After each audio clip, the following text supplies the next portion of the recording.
دا صدارتي خبرو تمهید به زه کړم د ملګرو نه په ډېره بخښنه او توجه غواړم او دا مکالم نه ده بلکې دا یو تصوراتي تصور دی تاثر دی چې د 3 ورځو منصور ستا ژوند فقط 3 ورځې دی څومره مختصر څومره لږ ژوند دی صرف د 3 ورځو منصور هاو اجمل منصوره ته 3 ورځې عمر لري یو هغه ورځ چې ته پیدا شوې بله هغه ورځ چې ته مړ شوې درېیمه دا ورځ چې ته او ستا زړه چاودون یادېږي که څوک تا په ځواني مرګۍ کې د کیټس او شیلې نه کم عمره یادوي خو زه تا د کربلا د تبې خیمو د ماشوم علي اصغر نه هم د لږ عمر تندغرې بولم ځکه چې ستا عمر 3 ورځې دی ستا بله بدبختي دا ده چې په 3 ورځو چې په 3 واړو ورځو هډو چا پېژندلې نه په اوله ورځ ستا مور صرف د یو زوی مبارکي اخسته هغې ته دا معلومه نه وه چې زما په خیرنه جوړې کې یو پښتون منصور پروت دی سبا به د پښتو په نوم یو لوی جنګ رواني خو نه به توپ لري نه توپنګ قلم به د ده علم وي علم به مم وي خو د ده دپاره به زهر وي هغه زهر چې سکرات د ماښام په تروږمۍ کې څکل او د ورځې په رڼا کې ورته شاګردانو ویل استاد محترم مونږ خفه یو چې ته بې ګناه مرې سکرات ورته ویل ستاسو خوښه نه ده چې زه ګناهګار نه بې ګناه مړ شم ما تاسو ته همیشه ویلي دي چې د لفظونو غلط استعمال مه کوئ او ستا مور ته نه پېژندې چې اجمل منصور دی خو د پنجاب د منصورې او د ریوند د دروغجن انانیت خلاف دی مور ته معلومه نه وه چې اجمل به سکراتي وي زهر بسکي خو د لفظونو صحیح استعمال به کوي د ژوند په 2 ورځ ژوند پرستو ملګرو ته نه پېژندې چې ستا په ماشوم ژوند کې د ژوند د سندرې ساز څه دی اواز څه کام پرستو ښاغلو ته نه ښکارېدې ځکه چې د خپل احساس په سوراړه کې وچ زوج کاریزې وي او یا سپلمې ترقي پسندو به څنګه لیدې چې اوس ترقي پسند د میکسم ګور کې د مور د خیرین غېږې نه پاسېدلي دي د کراچۍ لاهور او اسلام آباد د لوی سوسایټۍ علامتونه دي اوس علامتونه بدل شوي دي ادب هم جامې بدلې کړي دي ادیبان هم خیرن نه دي سپین سپېځلي دي ستا د ټلویزیون د حاکمانو نه هم ګیله وه ته د ټلویزیون ښاغلو مهربانو هم نه پېژندې ته شاعر وې خو د ټلویزیون د سرکاري ورځو د حسن حسین د روجې اختر د مشاعرو په پرس کې داسې ځای نه و چې د 2 ورځو منصور به پکې شامل و ته د ډرامې کردار ضرور وې خو د ټلویزیون په ډرامه بازۍ نه پوهېدې ستا خبرې خوږې هم وې خو دغه مایک خپله جدا پالیسماره ژبه غواړي ستا به خپل ایکټینګ هم کړی و بغیر ګلیسرینو به دې جړلي وو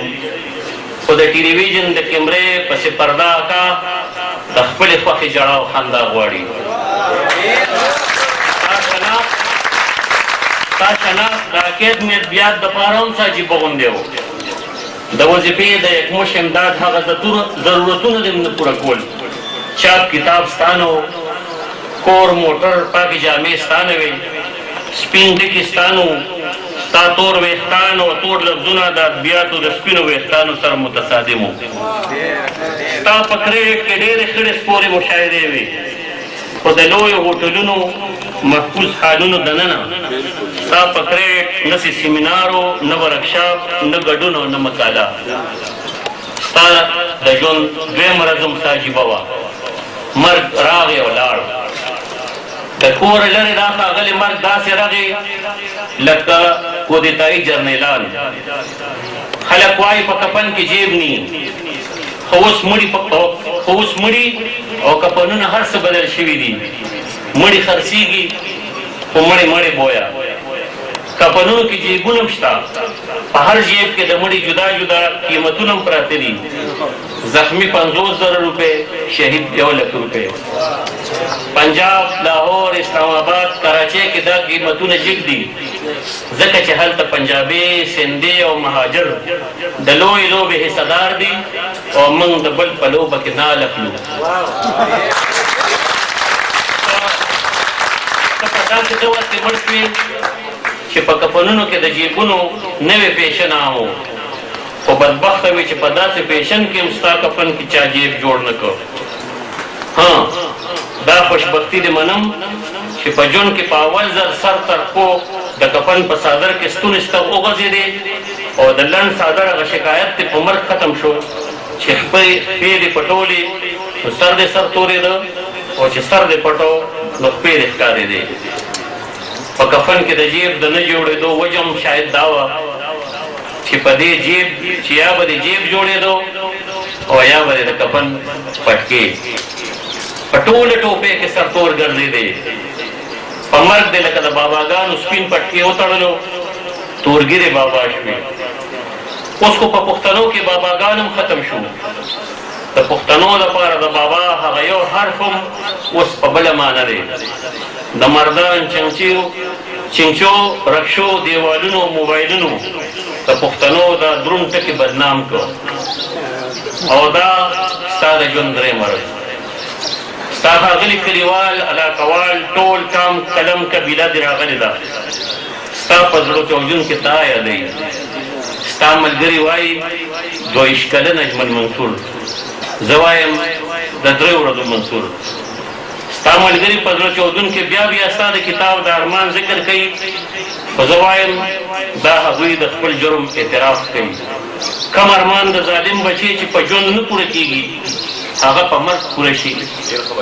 ستا ملګري وایي د اجمل منصور د کتاب ارمان په ژوند پوره نه شو زه وایم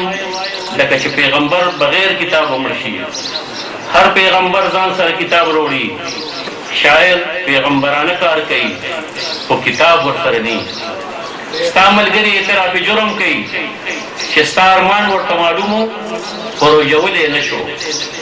ستا برخه هم لکه د مړو باباګانو په شان ده چې په مړونو یې د پښتونخوا ارمان ورېږي خو داسې لکه په برخه هم لکه د مړو باباګانو په شان ده چې په مړونو یې د پښتونخوا ارمان ورېږي خو داسې لکه په مخ د پنجاب زخه ستا ملګري ستا جرأت یادوي خو زه ورته ګستاخ جرأت ویم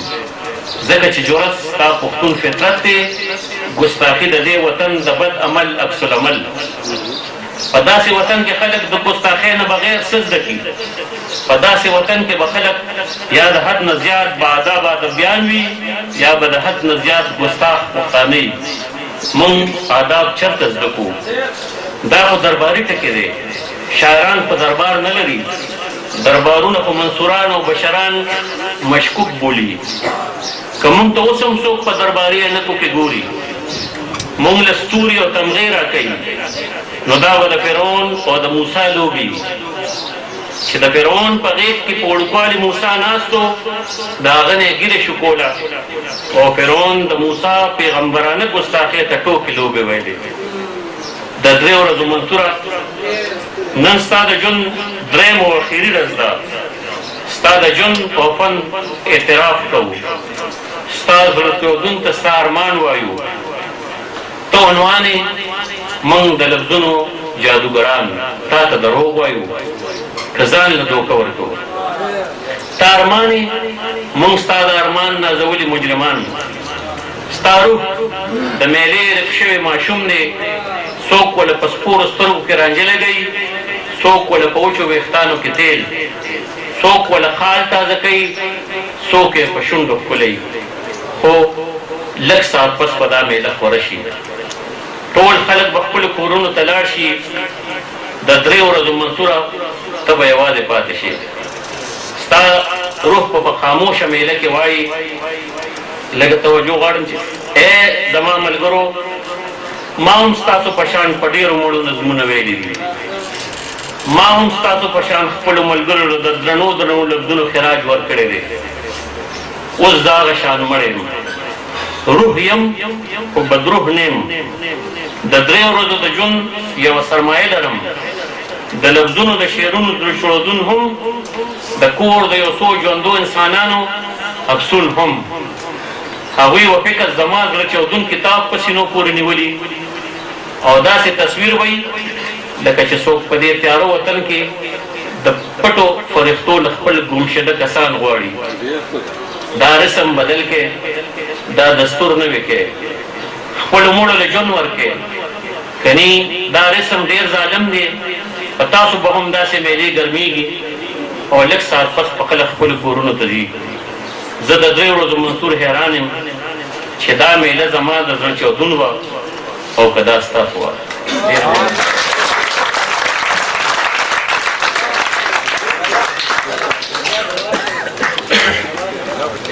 ورونو لومبی نشید په دې د سر دوره کې د ټولو مېلمنو دپاره د کلیوالو دپاره که د بار دیني نه راغلي